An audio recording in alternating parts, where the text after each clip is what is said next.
We're at MLG Dallas. Hello, I'm TTC Impossible. This is TTC Rancor for Team Top Control. And we're here to talk a little bit about map strategies on Solace. Basically, Solace is a pretty simple map. I don't know if you guys can see it from there, but it's pretty open. And the way Halo 4 maps are designed, they're very chaotic because they have a lot of angles and different types of choices and paths that you can take. Pretty much designed for teamwork, more than ever. Pretty much Solace is a basic map. You spawn either on this side or this side, the green side or the plain side. And you got levels of the map. You kind of want top control, and that's what our team is about. And you see right here, balcony is on the 3rd level, kind of overlooks this open part. This whole part right here is open. It's got little ways you can come in through the sides and through the middle. So is that basically your holy grail? Pretty much. Yeah. You always want a guy stationed up there to support the team. When you guys set up around the maps, you got the power weapons on the side, the snipers and the rockets. You kind of want to take top control to support your teammates and set up to have control of positioning for the weapons when they spawn. So map control is very important if you want like power control with weapons. Or the big thing if you're doing the CTF types is going top to bottom. Like just staying out of the lines of angles where they can hit you and take you out. You want to be pretty much concealed at all times. Yeah. The big thing I like, or don't like actually about the maps is they kind of made it a little too busy for the new game types and stuff. It's a little overdone, and my biggest issue at the tournament this year is the freaking headset setups. Like most people who are coming here not prepared. None of our headsets have really been compatible with it. That's the big issue with a lot of players. They did a complete switch over with everything. It's just a huge change of mechanics, but still it's back to the old feel of Halo. Reach was just trash, and this is just bringing it back to life is what I feel. I think Halo's going to be back to the main stage again instead of just being the little side event that it's become over the past year and everything because of Reach. But basically, the big thing that you need to work on the maps is flanking routes, knowing where your team's at all times and being able to have an angle on every single player so you can get the shots in. And just don't miss. Hi, we're Team Top Control. I'm TTC Dissonance, and this is TTC Vendetta. And we're here to talk about our experience here at Dallas MLG Tournament 2012. So far, it's been pretty good. You know, these maps, they talked a little bit about it already as far as that. It's all about teamwork. If we don't stay together, you're pretty much instantly dead. That's the biggest thing. Got to have those angles.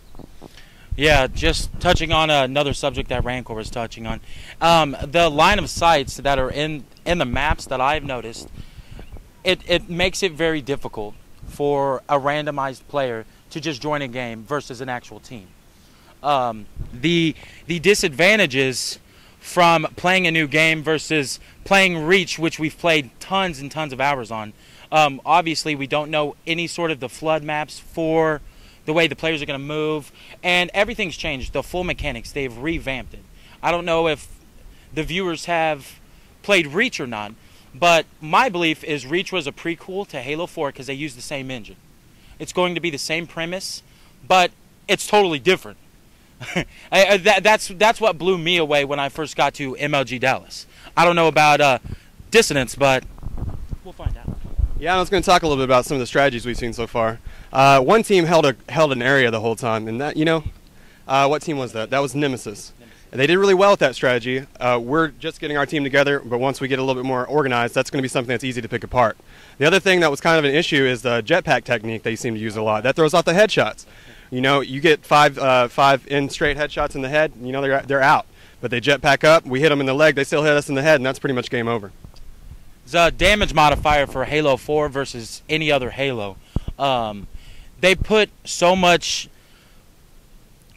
act and want into getting that headshot that if you're not an experienced player and you only aim for the body, you're not going to get killed. This game is going to be a very experience-based game. And that's one thing that gets me excited because being part of Team Top Control, I know we are the best, and we will show it. Like I said, we just got this team together. Obviously, none of us. Well, it seems some of the teams actually had some time to play those maps. They knew call-outs way before we did, but we're slowly learning and we're getting a lot better. Other thing, you know, all the issues we've really had here as far as the setup have been the headphones. All of us had headphones that had USB plugs, and there weren't enough free USB plugs for us to even have power. So we've been pretty much playing without headsets, which is also a disadvantage for us, and it definitely does show. But we've worked through it, and so far, you know, we're doing pretty good, I'd say. Yes, sir. Given everything.